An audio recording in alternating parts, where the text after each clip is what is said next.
Good evening, Hello. and welcome to this week's episode of Riddick's on Marvel. This week we are going to be talking about the 2011 film Thor. With your co-host Sarah. And your co-host Sean. Okay, so as always, we're going to start with the IMDb description of the movie. Fantastic. So, Thor. The powerful but arrogant god Thor is cast out of Asgard to live amongst humans in Midgard, brackets Earth, where he soon becomes one of their finest defenders. Well, it sounds like we're in for a rollicking good time with this one. Sounds lovely. Outstanding. Okay, so first question, Sarah. Do you remember the first time you saw this movie in the cinema? How did you feel? Did you like it? And so on. Spoiler alert. I know you did see it in the cinema because I think this is the first Marvel film that we saw together. I believe you're correct. Yeah. But I don't remember. You don't remember? No. That was a Not at pivotal all. moment. I know. A pivotal moment Yeah, for us. I've no recollection of it at all. I remember enjoying it. Yeah. I don't remember going to see it at all. Well, So, apologies. there you go. Clearly had a big impact Yeah. Okay. on my life. So, Sorry. What you about remember- you? Do you remember this fantastical date we went on? I do. Yeah. And I remember really enjoying the film. And on subsequent viewings, I've continued to really enjoy it. I will say, though, I think you really enjoy this movie, right? Yeah. Yeah. I think we're in the minority. Or, What? yeah, or certainly like this is a less popular film than I would have thought. But it's so much fun. Yeah, it's a lot of fun. So, I don't know. People are wrong. People are wrong. All right, let's get into it. So, the description kind of does what it does, but basically, the movie is based on the Marvel Comics version of the Norse god. Norse god Thor Yeah. and his family. Thor, played by Chris Hemsworth. Mm-hmm. Supporting cast then is Tom Hiddleston as Loki, Anthony Hopkins as Odin, Natalie Portman as Dr. Jane Foster. That's kind of the main cast, right? Stellan Yeah. Skarsgård, Kat Dennings. Kat Dennings, one of my all-time faves. Love her. Yeah. So the movie basically opens with Thor being arrogant. He's about to take the crown in Asgard because his father Odin is like stepping down. But before he can, Asgard is invaded is the wrong word. There's a minor attack. There's a minor attack A by snafu. Yeah. An ado. Yeah. An annoyance. There you go. A perturbance. A perturbance of frost giants. Yeah. Yeah. Who interrupt the ceremony, and basically Thor is not yet king. He lashes out and with his friends travels to Jotunheim, the land of the frost giants, and like starts a fight that he shouldn't have started. And in anger, Odin casts him out, takes his power from him, and sends him to Earth. Yeah. While there, he meets Jane Foster and her friends and realizes that he's got no powers, and then kind of sets about on a journey to try get his powers Yeah. back. Become worthy. Yeah. Of reclaiming his powers and his hammer called Mjolnir. Mjolnir. Sure. So Odin casts a spell on the hammer Mjolnir.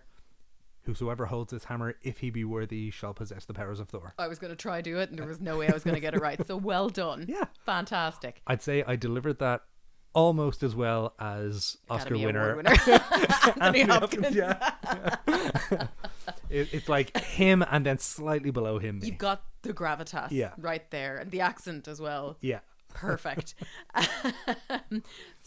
So he goes about, hops about the place, kind of just drinks a lot of coffee Yeah. and Falls in love with Yeah. Jane Foster. has a lot of muscles, Has a huge amount of muscles. possesses plenty of them. Bonkers Yeah. amount.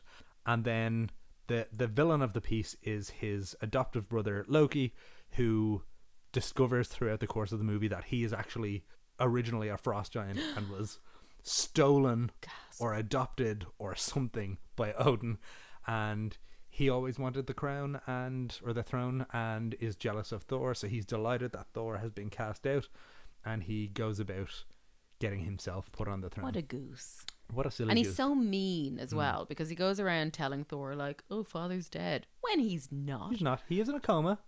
But he's that's not dead. Those are two different things. Those are two different states of being. One is dead. Yeah. And one is not dead. Not quite dead, yeah. You know? So, yeah, Loki really being a dick in this film. Totally. In a big way. Yeah. It's not nice. Yeah.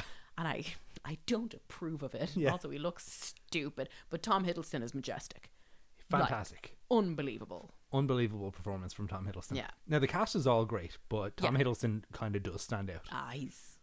He is, again, so well cast in the role. He's such a good fit for it. He's obviously English, so of course he's evil. Yep. That's how they cast it. If you're American, you're good. If you're English, you're evil. If you're anything else, you may as well not be there. Yep. So he is fantastic in the role he's playing. And same, like, obviously Chris Hemsworth is a specimen. And the hair and being 6'11" or whatever Jesus is, and a pure slab of meat, like, he's nailing it as Thor. Yeah. I adore Kat Dennings. She's great. I think Natalie Portman does a great job. You know, I don't think there's probably not a lot of meat to her role. There's not enough. Yeah. It's basically like, look, she's a scientist and she fancies him, and that's kind of it. Yeah. They kind of don't really give a lot more to her. Yeah. To work with. That's true, actually. You know, it could be built out a little bit more, I think. Yeah. Whereas, obviously, Kat Dennings playing Darcy is the comic relief in a big way. Stellan Skarsgård is amazing, again, as comic relief. Also very funny, yeah. So funny. Like, there's so much comedy in this film. Yeah. And Chris Hemsworth, for the small comedy parts that they give him, really funny. Yes, and obviously it becomes a much more comedic role in the future films. But like, as a starting point where it was still, you know, quite serious, we were still entering the world of Thor and Asgard and all the associated lands with that. He played it quite straight, but there was an awful lot of comedy in what he did. How does he ultimately get his power back? I can't remember what the actual... So basically, towards the end of the film, Loki sends a giant robot called the Destroyer, to the town to like wreck up the place, and Thor nobly sacrifices himself so that Loki will leave them alone. What are his friends called? I have the Wizards 3 in my head, The and Warriors I know that's 3. okay. Right, I have Very the W. close, yeah. I'm like Lady Sif and the Wizards. Yeah, Lady Sif and Sure. the Warriors 3. They're kind of the silly bit of the movie. They're the really like Aww. yeah. But yeah, they're fun. Yeah. I think they're fun. But yes, Thor basically sacrifices himself, and in doing so becomes worthy of the power. The hammer flies to him, he gets all his power back, and then easily destroys the Destroyer and travels back to Asgard, where he has a final battle with Loki, who just cannot get over his own ego and basically leaves, like, sacrifices himself to a black hole or something, and that's kind of it. And ultimately Thor has to destroy the Rainbow Bridge in order to save Asgard, which cuts off his ability to go back and visit Jane on Earth. Exactly. Which is all very tragic, all the self-sacrifice and and then awful stuff. Yeah, and that's kind of the meat of the movie. What else is fun in the movie? We get to meet Hawkeye. We get to meet Hawkeye, for the first time. It's a lot of fun. Yeah, I'm, played again, by Jeremy big Renner. fan of Jeremy Renner. Yeah, he's great in this. He's got very little to do in this, and he's but not great in the role. identified specifically as Hawkeye. It's not like, ooh, look, it's like you knew who he was. I hadn't. I was like, look, it's a guy with a bow and arrow in a thing. Yeah, that was. And Renner was like pretty big at the time, so I'm sure there was some people going, "Why is he in such a small role here?" He was being set up to succeed in Tom the Cruise. Bourne series. That as well. He was being set up in both Mission Impossible and the Bourne films. And Jason Bourne, Yeah, so he was like setting himself up as an action star, but it kind of just never came to pass, I guess. Yeah, I think the problem was he took over the Bourne films, but I think the first 3 Bourne movies were based on an original trilogy of books, and then the 4th one was like when a different writer wrote a follow-up or whatever. Yeah. So I never even saw the Bourne film that he's in. It did not get good reviews. Yeah. Then he was being set up to replace Tom Cruise in the Mission Impossible franchise, but then Tom Cruise was like, "Oh, actually, I'd rather just make 4 more of these I'm myself." simply not retiring. Yeah, and I think he was Tom Cruise's pick. Yeah. But then Tom Cruise just kind of decided not to retire from them. Yeah. And then Renner, I think, was like, "Well, what is there for me to do?" I think as well, trying to hand off those films where the principal actor has become so iconic in the role. Like, when you think of Mission Impossible films, you think of Tom Cruise running up the side of a building, or like leaping across roofs in London and breaking his ankle and finishing the scene. Like, everyone knows that about him. Everyone knows he's doing all these own crazy stunts. Same with, what's his name? Clearly iconic to me. Yes, thank you. Same with Matt Damon in the Bourne films. Like, they weren't. I never loved them. I kind of saw them in passing a couple of times when they were on TV, but they are what is described as a dad movie. Oh, my dad does love them. Okay, fair. They were never super duper. I'd never go, do you know what I'd love to watch right now? Jason Bourne. Yeah.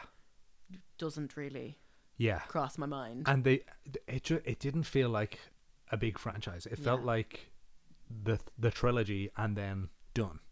It didn't really feel like there was any need to keep going with. Yeah, we didn't need like 12 films. Yeah. Yeah. And like what always happens with that kind of thing is they try to bring in a new actor to carry on the series, and the only way they can do that is go, well, this new guy is even cooler than Jason Bourne. And then it starts getting silly. Yeah.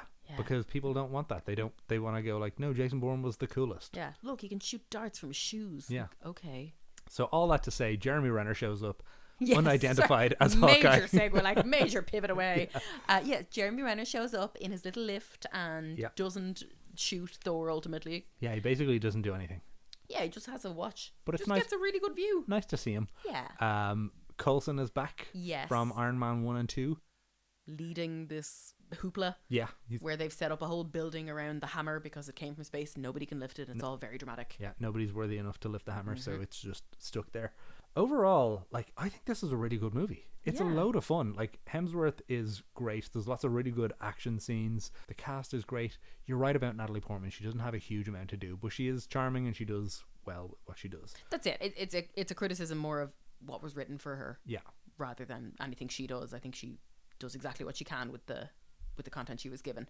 I very much liked Kenneth Branagh's directing here. Yeah. Again, just super light and breezy. A lot of fun. Really, like, obviously, we being in Dublin see America and see a small little town in America where they go to the diner and then down the road you can get your tires and then down the road again you can get your TV repaired, and it's all beautiful, but it's right beside the desert, so it's really picturesque for the likes of us. I don't know how other people see that, but I'm like, gosh, that's pretty. I'd like to visit in an old car someday. And actually, on that subject, they built that town for the movie. Oh no! Yeah, it's a fake town. Cool. They built the whole thing. Knocked it down again after? Yeah. Oh. But it looks great.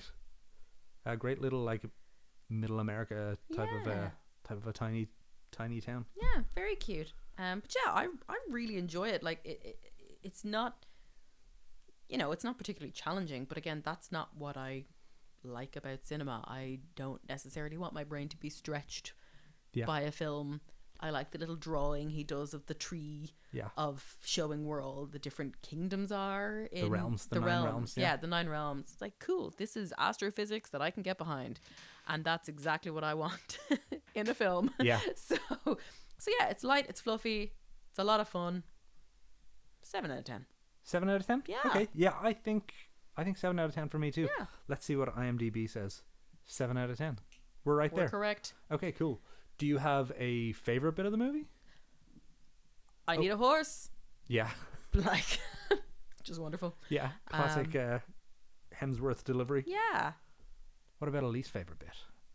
Anything that doesn't work for you? Nothing immediately comes to mind.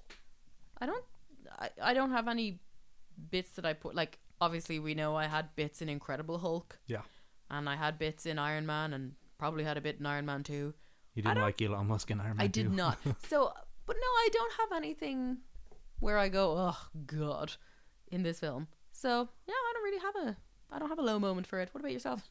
I have a really silly low moment. Tell me. It's nothing. Hook it to my veins. They go to Jotunheim, the land of the frost giants, and the frost giants are like pretty big, but like they're not giant. Like they are giant. But they're like 9 foot tall type of thing. Yeah, big lads. Yeah, I'm like, I want to see giants. I want to see like 30 foot tall giants. How could you ever defeat them though? Yeah. Also, like shooting that and the budget that they probably had, Yeah, they look like wee hobbits next to them. Yeah. You know? And you probably don't want the star of your movie to look like a wee hobbit, as Get you a say. crick in his neck, staring up at Laffy. Like. Yeah. So that's silly. That's a silly low point. But it's your low point. Yeah. So that's fine.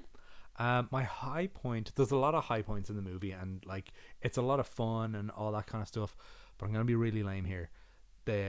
Right at the end of the movie always kind of puts a smile on my face when the Rainbow Bridge is destroyed, Thor is on Asgard and he can't travel back to Earth, and he's talking to his friend Heimdall.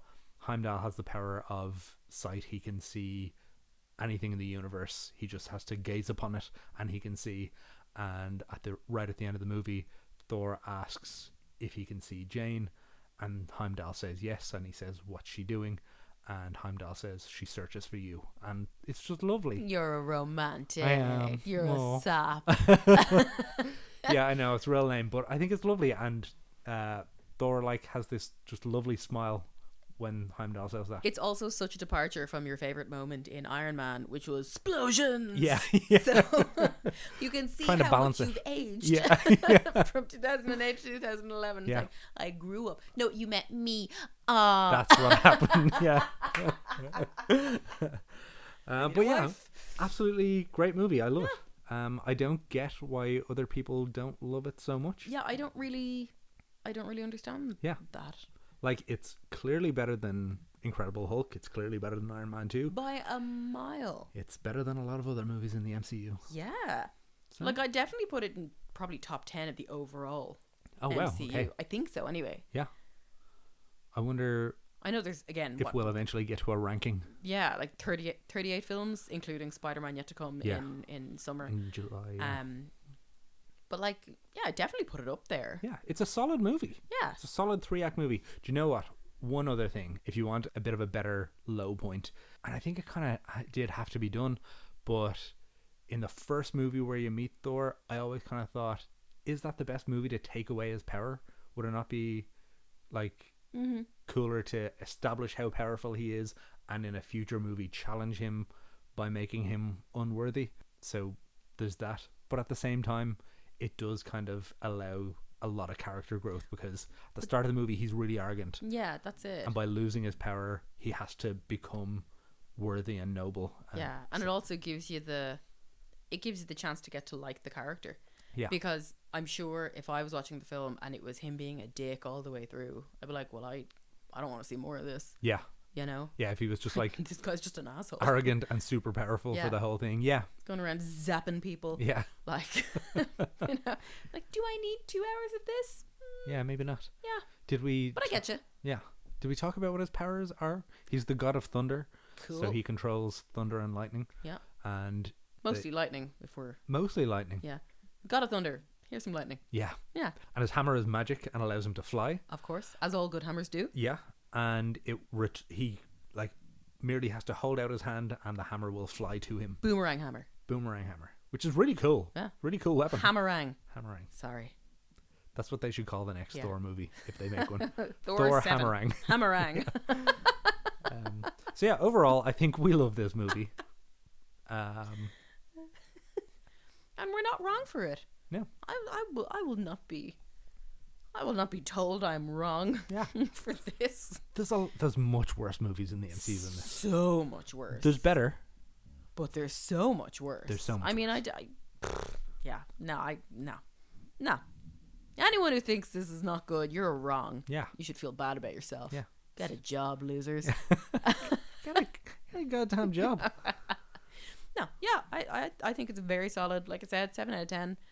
Like, I don't, that might be a hair generous, but I think for the fun, like, and like the score is lovely, it looks beautiful, all the depictions of space and gorgeous, you know, the Rainbow Bridge and I've forgotten the name of it now, not the Tesseract, the Einstein-Rosen Bridge. There's another name for it. Oh, the Bifrost. The Bifrost. Yeah. Thank you. Looking at me like, what? The Bifrost looks great. Yeah, it's all beautiful. And again, obviously I like colour and light in the films I watch, but there is an awful lot of colour and light, and it's just, it's gorgeous. Also, honourable mention to Colin Feore. For me, he plays Laffy. Yeah. And he just has the best voice ever. Like, and he's a guy who shows up in absolutely everything. Like, he's always in Law and Order and SVU and CSI, and he shows up in absolutely everything, and he's always just solid as a rock.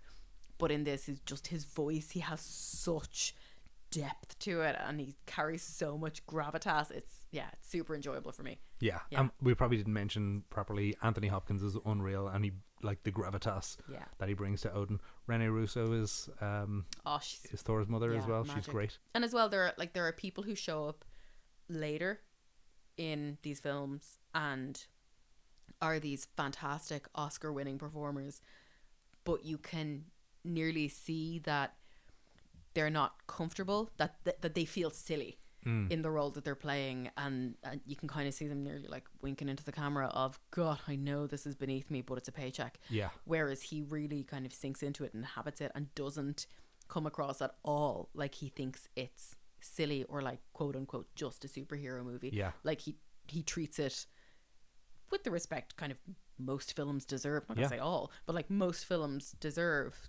You know, there's a good script there, you have a good director there, so let's work with it. But I think later on, kind of obviously as the MCU gets so much bigger, you'll see performers come in who don't bring that same respect and don't bring that same energy into their performances, and really just don't give it what it deserves. Yeah, and without saying that it's like the performance of his career or anything like that, I do think Anthony Hopkins probably treated it with the same level of respect and like attempted to give as strong a performance as like Hannibal Lecter. Hell yeah, it's like Michael Caine doing the Muppets Christmas Carol. Like he's surrounded by Muppets or superhero or CGI or green screen, but he's still giving it what he's got. He's a professional at the end of the day. Yeah, it's great. Hopkins is amazing, and to be fair, the whole cast do the same. And like once again, Tom Hiddleston just inhabits the role of Loki. He's another one who he's become part Loki. Yeah. And he clearly loves it. So yeah, it's great. Yeah, I think he's kind of, this sounds meaner than I mean it, but kind of a natural villain. Tom Hiddleston. Yeah. He's kind of just got a villainous energy about him. Yeah, he can. I think I've seen him play like the heroic role in like Kong Skull Island. He's a good guy in that. But he definitely can switch on, I am the worst villain you've ever met, like so easily. All I remember about Kong Skull Island, I remember enjoying it, but I vividly remember him standing in some water in, again, the widest stance I've ever seen. So wide. He makes a habit of this. He is a man-spreader extraordinaire.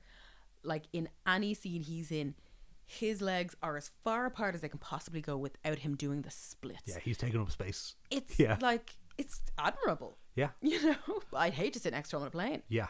It's very cinematic looking though. Yeah. Like if you see him in silhouette or you see him from afar, he like... I wonder, can he dance? He looks like he could put him dance. in a musical. I'd say you'd get a lot of good shoulder action. I'd say you get some hips. Yeah. Say you get some hips out of Hiddleston. Loki the musical. Yeah. I'd pay to see Loki the musical. I'd pay to see him in anything that he's so good. So, on that note, anything else you'd like to say about it? I think that's it. Yeah. A great film. So, what's our next film in sequence? Our next film in sequence is Captain America: The First Avenger. Ooh, a good one. A great film. A good one. Yeah, we look forward to that. Okay, so we'll see you next time. And with that, Riddick's out. Thanks for listening to this episode. You can find us on Instagram at Riddicks_on, or drop us an email at riddicksonpodcast@gmail.com. Feel free to leave us a review wherever you're listening and share with a friend. See you next time.